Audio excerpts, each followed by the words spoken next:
Good morning. I welcome you to this session of Python programming. Today we are going to discuss file handling in Python. So the first question would be, what is file handling and why is it required? Well, you see, while you are writing your Python programs, the data that is being generated in the programs is not being stored anywhere. So if you want to store that data which is being generated through your Python programs, then you can take the help of file handling. You've been familiar with this concept as you learnt it in C++ in the previous semester. So I won't be going into too much details of what file handling and why it is required, because I think you would be very clear about this concept. And the various operations that we can perform on the files would be opening a file, closing a file, reading from a file, and writing to a file. For this purpose, there are various file opening modes which are available in Python. I'll be listing the important ones. There is a read mode in which you can read from a file. There is a write mode in which you create a new file. There is an append mode in which you add to an already existing file.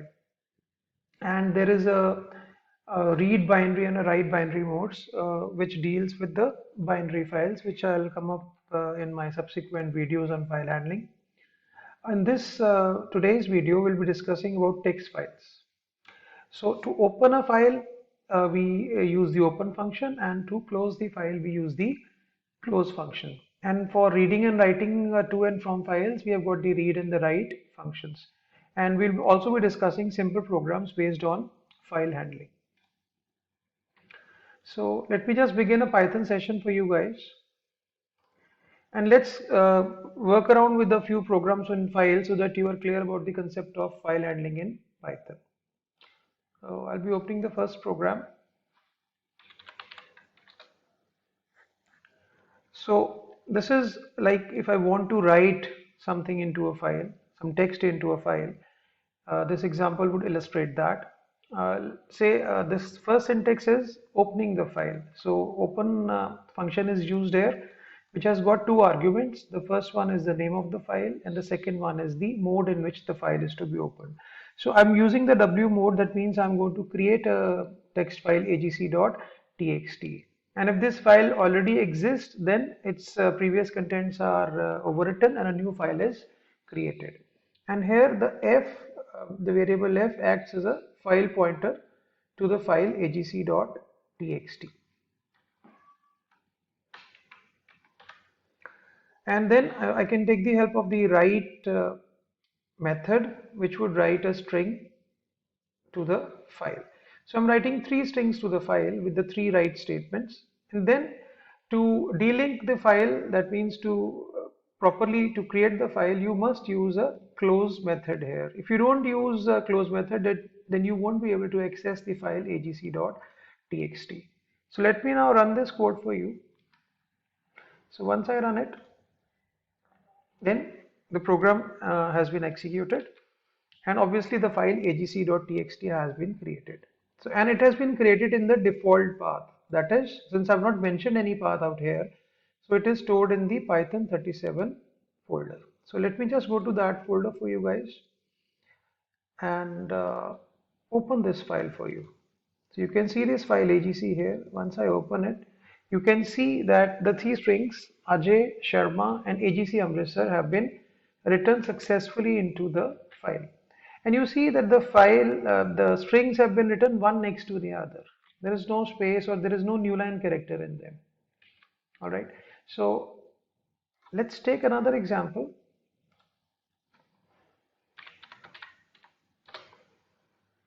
Now here while I'm writing, I'm also inserting a new line character in the files. Okay.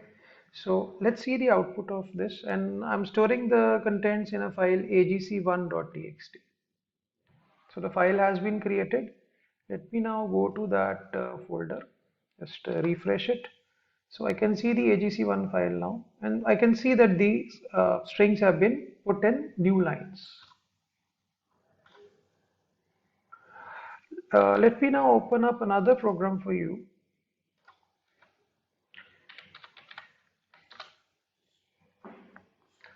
which which would help you to read from the file. So we just saw the agc1.txt file.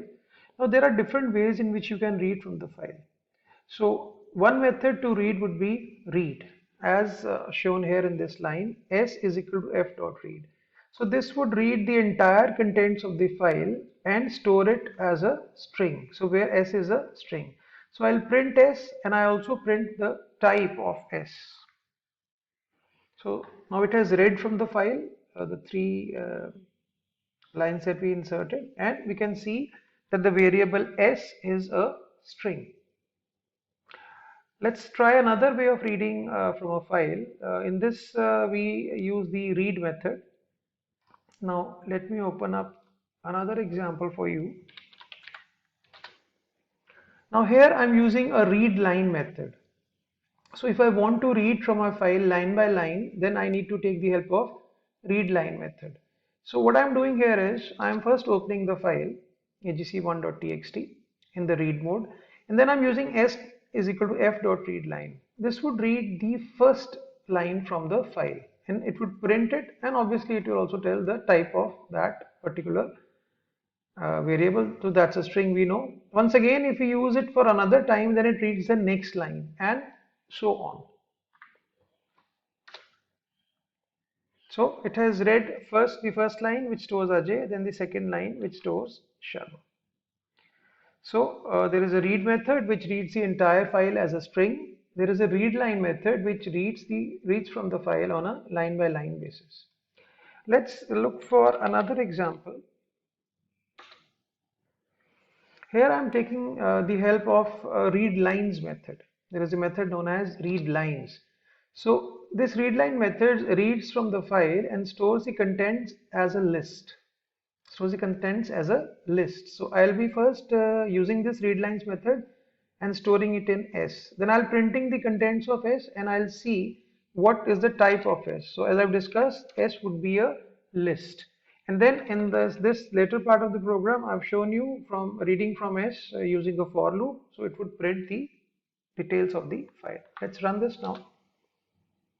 So as you can see here, first it has shown S as a list, and then it has shown that the type of S is a list, and then it has read from S. You can see the blank lines here. So in a list, these blank lines are also read as separate this thing. That's why the output is having blank lines. Let's now take up another example.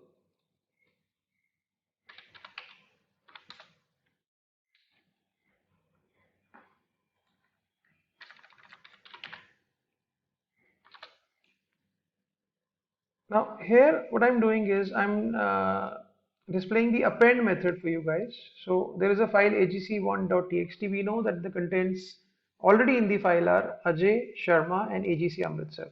So once I open this file in the append mode, these contents are further added to the already existing contents. So let's run this, and the program has been executed. So let's now see the contents of the file agc1. So you can see that the CSC and the department, these strings have been appended to the file. So that is how you run the append mode of the file. Now we have seen this write method which writes a string to a file.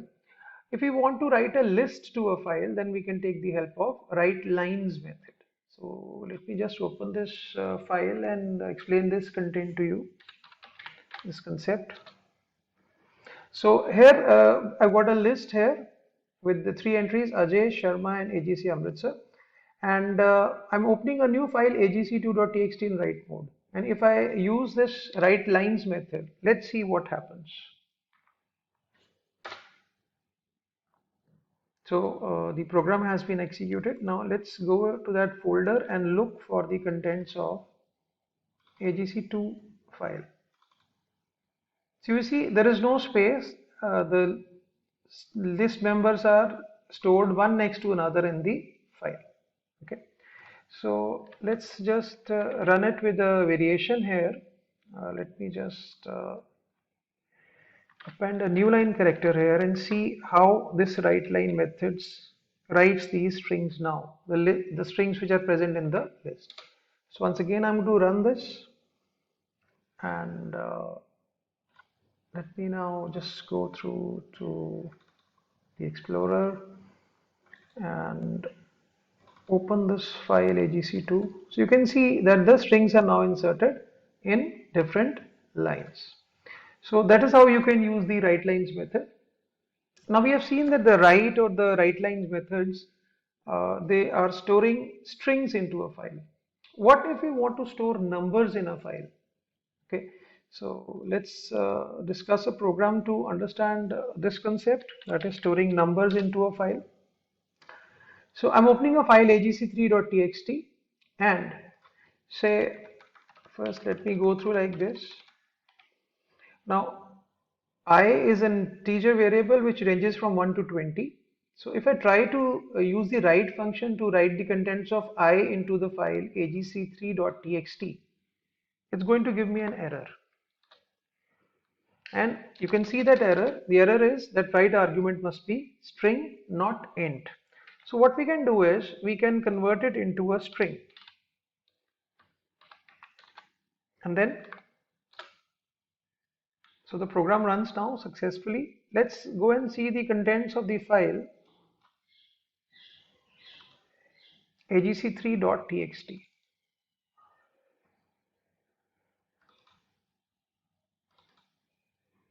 So you can see the numbers are stored one next to the other. So we are not able to make up whether this is one full string or whether there are 20 different numbers. So what we can do is we can vary our program like this. We can add a space here. All right, we can add a space here. And now if I run it, obviously the file is stored, and we can read from this file to see how numbers have been stored. So I'm reading from this file, okay, and I can see the numbers, they are stored now with spaces. Now let us suppose that I want to do some analysis on these numbers, because let's say I want to count the number of even and odd numbers in this file. So for this, because while you be reading, this space would also be coming in between. So you need to get rid of this space if you need to analyze these numbers. So let me just open up another file for you. Now this file, I'm opening this file agc3.txt in read mode, and then in this I'm using a readline method, obviously, which is going to put it in convert it into a list, and this split would split the strings. Okay, so it would be splitting it on a the space would be removed, because space is the by default the default character for splitting. So once that is done, then we can just process the list. We can count the number of even and odd values from the list. So let me run this program for you. So you can see the output. First of all, you can see that the S is a list in which the space has been split. So now we just see the values, and obviously they are strings, so to process them I can convert them to int, and then I can count the number of even and odd values. So in this way we have seen in today's session that what is file handling and what are the various modes in which file can be opened. The read, write, append modes. There are read binary and write binary also, which we'll discuss in our next video. And then writing to a file can be done with a write method or a write lines method. Reading can be done either through the read line or the read lines method.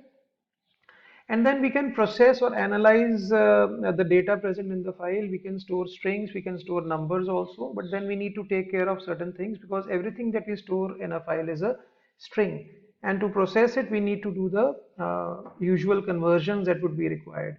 So that's all for today's lecture on file handling. In the next session on file handling, I'll be discussing a few programs with you, and I'll also be discussing how to use the binary files instead of text files, how binary files can be read and written into. Thank you all.